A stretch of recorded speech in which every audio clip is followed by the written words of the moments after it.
को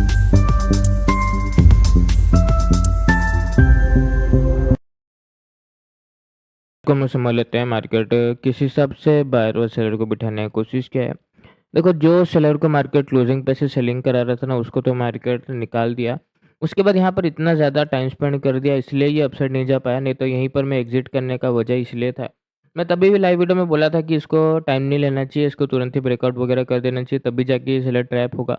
एक्चुअली इतना तेज़ी से ये मोमेंटम आया, यहाँ से लेके यहाँ तक उसी में सेलर निकल गया, तो इसको और मोमेंटम करने का ज़रूरत भी नहीं पड़ा।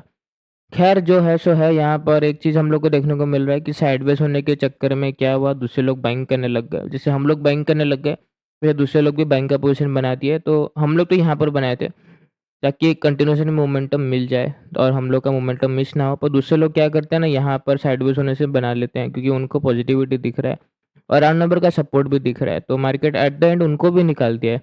तो यहाँ पर बायर और सेलर दोनों निकल गए।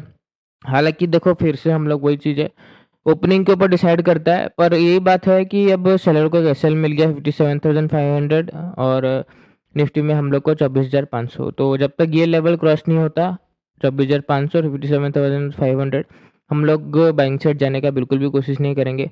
फ्लैट, हल्का फुल्का गैप अप और गैप डाउन, तीनों सिनेरियो में हम लोग रिट्रेसमेंट के साथ जाके हम लोग सेलिंग करने की कोशिश करेंगे।